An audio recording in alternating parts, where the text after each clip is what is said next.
ஜெயலலிதா தரப்பில் தாக்கல் செய்த ஜாமீன் மனு மீதான விசாரணையை கர்நாடக உயர்நீதிமன்றம் அக்டோபர் 7ஆம் தேதிக்கு ஒத்திவைத்த நிலையில் திடீரென்று அந்த மனு வாபஸ் பெறப்பட்டது.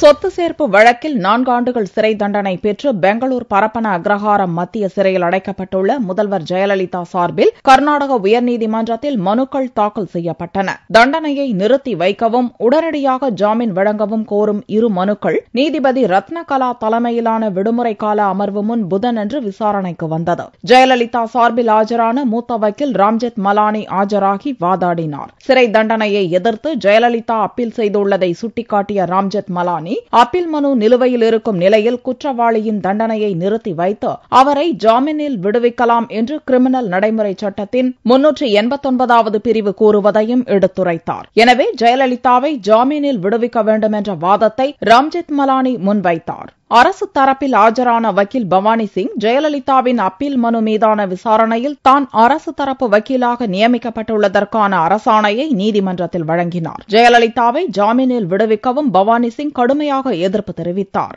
இருதரப்பு வாதங்களையும் கேட்ட நீதிபதி மனுக்கள் மீதான விசாரணையை அக்டோபர் 7ஆம் தேதிக்கு ஒத்திவைத்தார். இதேபோல ஜெயலலிதா தோழி சசிகலா, முன்னாள் வளர்ப்பு மகன் VN சுதாகரன், இளவரசி ஆகியோரின் ஜாமீன் மற்றும் தண்டனையை நிறுத்தி வைக்க கோரும் மனுக்கள் அக்டோபர் 7ஆம் தேதிக்கு ஒத்திவைக்கப்பட்டுள்ளன. இந்நிலையில் தனது மனு குறித்து இன்றே விசாரிக்க வேண்டும் என்ற ஜெயலலிதா தரப்பு மனுவை அவரது வக்கீல்கள் கர்நாடக உயர்நீதிமன்ற பதிவாளர் தேசாயிடம் வழங்கினர். மேலும் வேறு நீதிபதியை கொண்டு விசாரிக்க வேண்டும் என்றும் கோரிக்கை விடுத்தனர்.